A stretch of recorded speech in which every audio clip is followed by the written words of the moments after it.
A blessed Sunday to everyone. Welcome to Pananaw Moments, where we reflect on the Sunday Gospels. Kung isa ka sa mga masugid na taga-subaybay ng mga telenovela, for sure, iniiwasan mo ang mga plot twist sa bawat episode. Yung feeling na mananalo na sana, tapos biglang natalo. O kaya naman ay mayaman na nga, kaso yung pera naging bato pa. Nakaka-frustrate, di ba?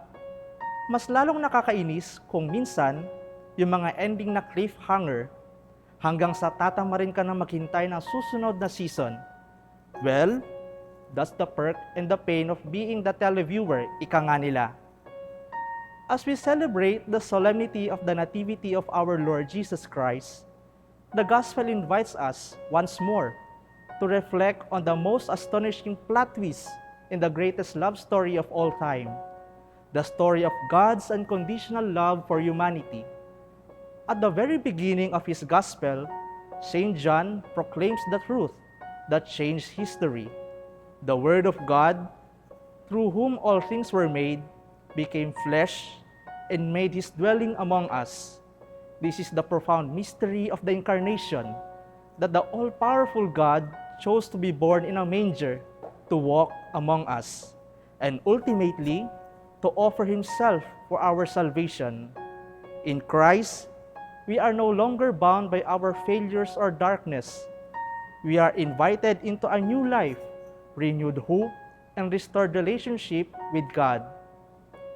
Sa dakilang kapistahan din na ito, naway pagnilayan din natin ang mabuting balita ng Panginoon na patuloy na nagbibigay liwanag sa ating buhay. Ang Pasko ay hindi lamang kwento ng pagbibigay, kundi kwento rin ng pagbabago.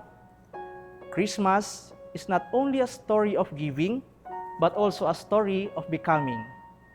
From God, becoming man, from slavery to freedom, and from a sinful nation to the people of God. Tandaan natin that all of us, sinners and saints alike, deserve ang happy ending in life.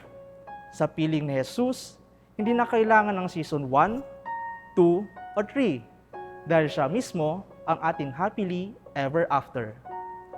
Merry Christmas and Blessed New Year to all.